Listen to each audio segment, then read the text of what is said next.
अस्सलाम वालेकुम। First lecture में हमने न्यू कोर्स 9th 2.1 डिस्कस की थी। आज वाले लेक्चर में एक्सरसाइज 2.2 है।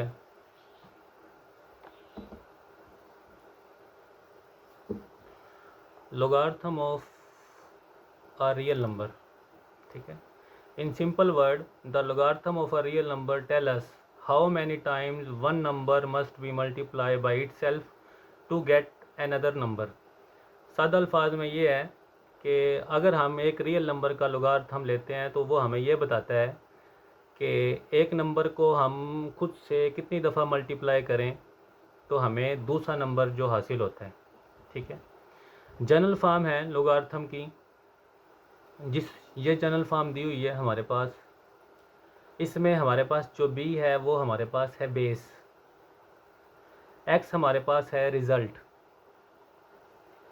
या number whose logarithm is being taken, यानी कि वो नंबर जो हम लोगार्थम लेने से हमें हासिल होगा। y हमारे पास जो है इसका वो एक्सपोनेंट है या logarithm of x to the base b। This means that अगर हमारे पास है b की power y is equal to x, ये हमारे पास है एक्सपोनेंट की शक्ल में। ठीक है। b की power y is equal to x हमारे पास एक्सपोनेंट फॉर्म में है। अगर हम इसको लोगार्थम की फॉर्म में लिखते हैं तो हमारे पास इसको कैसे लिखा जाएगा, जो हमारे पास है log x, यानी कि y और आपने y और x की जगह रिप्लेस कर देनी है। जब आपने इसका log लेना है तो y और x की आपने जगह रिप्लेस कर देनी है। तो हमारे पास क्या आ जाएगा, log x base b is equal to y। ये हमारे पास लोगार्थम फॉर्म है। ठीक है। इन दिस यानी कि in word the logarithm of x to the base b is y। इसको हम ऐसे पढ़ेंगे, means that b is a raise to the power y। इसका मतलब है कि इसका मतलब ये है कि b raise to the power y it equals x, यानी कि जो हमारे पास जनरल फॉर्म है ये हमारे पास इसके इक्वल है। ये एक्सपोनेंट फॉर्म है, ये हमारे पास लोगार्थम फॉर्म है। The relation between logarithm form and exponent form is given below. ये हमारे पास है लोगार्थम फॉर्म। अगर हम इसको एक्सपोनेंट फॉर्म में लिखें तो यूँ लिखेंगे b की power y is equal to x, यानी कि जब इसका log रिमूव करेंगे x और y की जगह चेंज हो जाएगी। ठीक है। y की जगह पे x आ जाएगा, x की जगह पे y। यहाँ पे हमारे पास क्या होगा, कुछ कंडीशन है, रिस्ट्रिक्शन लगी हुई है। b बड़ा होना चाहिए 0 से, x भी बड़ा होना चाहिए 0 से और b इक्वल नॉट 1। ठीक है। लोगार्थम ऑफ रियल नंबर लेने के लिए आपने लोगार्थम की शक्ल चेक करनी है, उसके बाद इसकी आपने एक्सपोनेंट पावर। ठीक है। उसके बाद हमारे पास एक्सरसाइज है 2.2। इसका क्वेश्चन है express each of the following in logarithm form. ठीक है। ये हम सोल्व करते हैं। क्वेश्चन नंबर 1 है express each of the following in logarithm form. तो ये हमारे पास फर्स्ट क्वेश्चन दिया हुआ है। ये हमारे पास लोगार्थम फॉर्म है जिसको, और ये हमारे पास एक्सपोनेंट फॉर्म है। इसको हमने लोगार्थम फॉर्म में करना है। लोगार्थम फॉर्म में करेंगे, मैंने कहा था कि जब आप इसको लोगार्थम, ये हमारे पास एक्सपोनेंट फॉर्म में दिया हुआ है, इसको लोगार्थम फॉर्म में करेंगे x और y की जगह रिप्लेस हो जाएगी। तो क्वेश्चन 1 है, जब इसको लोगार्थम फॉर्म में करेंगे तो हमारे पास क्या आएगा, 3 की जगह पे रिप्लेस हो जाएगा 1000 और 1000 की 3 की जगह पे आ जाएगा 1000। ठीक है। log 10 यानी कि log 1000 जिसकी बेस हमारे पास है 10 इज इक्वल टू 3। उसके बाद क्वेश्चन नंबर 2 है, जब हम इसका लोगार्थम लेंगे, लोगार्थम की शक्ल में लिखेंगे तो बेस 2 ही रहेगी। 8 और 25 256 की जगह रिप्लेस कर देंगे 256 और इज इक्वल टू हमारे पास आ जाएगा 8। ये हमारा पास है इसका आंसर। उसके बाद है क्वेश्चन नंबर 3। क्वेश्चन नंबर 3 इसका log लेते हैं, log की शक्ल में लिखेंगे। log 3 हमारे पास आ जाएगा 127 और इज इक्वल टू माइनस का 3, यानी कि -3 और 1/27 की हमारे पास जगह रिप्लेस होगी और ये हमारे पास है आंसर। उसके बाद क्वेश्चन नंबर 4 है, इसका log ले लो। log बेस 20, 400 और 2 की रिप्लेसमेंट कर दें, इधर आ जाएगा 400 और ये हमारे पास आ गया है 2, ये हमारे पास आंसर। उसके बाद क्वेश्चन नंबर 5 है log 16, log बेस 16 -1/4 हमारे पास रिप्लेस हो जाएगा 1/2 के साथ और ये हमारे पास आ जाएगा 1/4। उसके बाद 6 वाला पार्ट है log बेस 11, 2 हमारे पास 121 से रिप्लेसमेंट इज इक्वल टू हमारे पास आ गया है 2। उसके बाद log, जब इसका log लेंगे आप तो हमारे पास क्या आएगा, log Q, R और P की रिप्लेसमेंट में इधर हमारे पास आ जाएगा P और ये हमारे पास आ गया है R, इसका आंसर। और इस वाले क्वेश्चन का है क्वेश्चन नंबर 8 है log बेस 32, ये आ गया हमारे पास 1/2 और इधर हमारे पास आ गया है -1/5।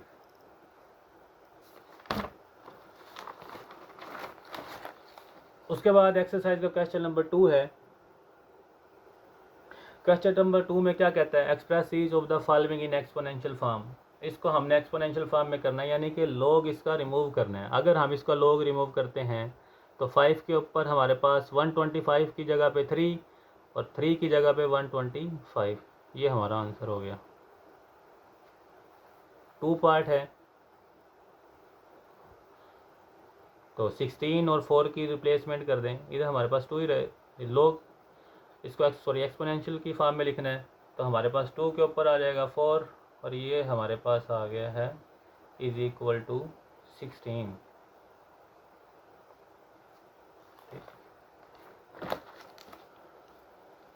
उसके बाद log 20 base 23 log 1 base 23 is equal to 0, तो 23 की पावर हो जाएगी हमारे पास 0 और इज इक्वल टू 1, ये हमारे पास आंसर। अब क्वेश्चन नंबर 4 है 5 की पावर हमारे पास आ जाएगी 1 और इज इक्वल टू 5, यानी कि 5 और 1 की आपने रिप्लेसमेंट कर दी है। उसके बाद क्वेश्चन नंबर है 5, 2 की पावर हमारे पास -3, यानी कि 1/8 रिप्लेस हो गया -3 के साथ और ये हमारे पास आ गया है इधर 1/8।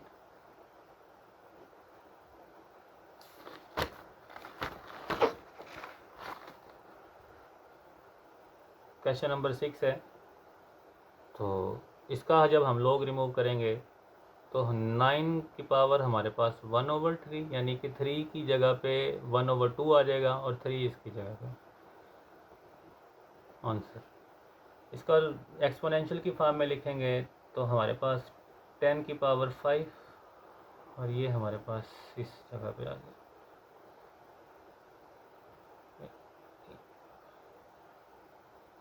ये हमारा आंसर है। उसके बाद क्वेश्चन नंबर 8 है 4 की पावर हमारे पास -2 हो जाएगा इज इक्वल टू 1/16। ठीक है, ये था क्वेश्चन नंबर 2।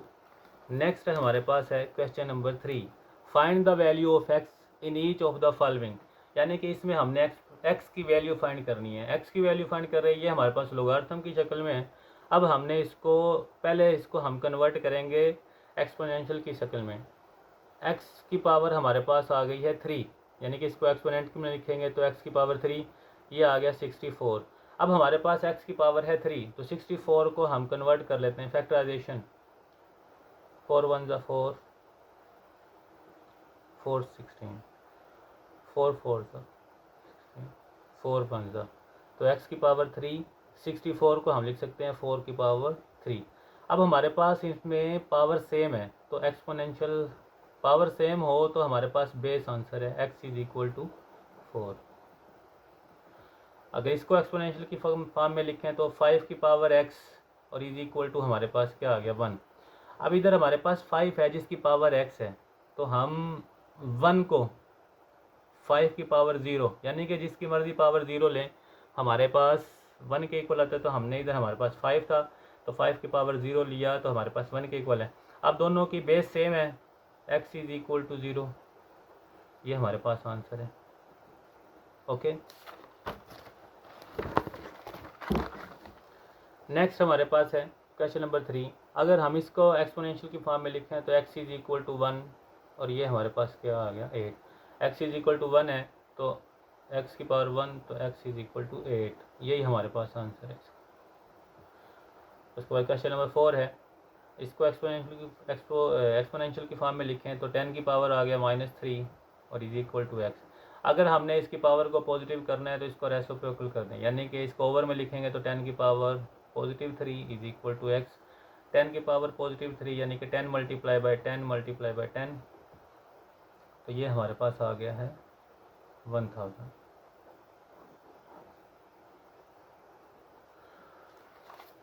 उसके बाद क्वेश्चन नंबर 5 है, जब इसका लॉग रिमूव करेंगे तो हमारे पास आएगा 4 की पावर 3/2 यानी कि x और 3/2 की हमारे पास रिप्लेसमेंट हो गई है। तो x इधर 4 को क्या लिख सकते हैं 2 की पावर 2 और ये हमारे पास पावर 3/2। x 2 से कैंसल, 2 की power 3 is equal to x तो ये हमारे पास आ गया 8 यानी कि 2 की पावर 3 हमारे पास 8 होता है। उसके बाद क्वेश्चन नंबर 6 है, जब इसका एक्सपोनेंशियल की फॉर्म में लिखेंगे तो 2 की power x is equal to 1024। 1024 की फैक्टराइजेशन करें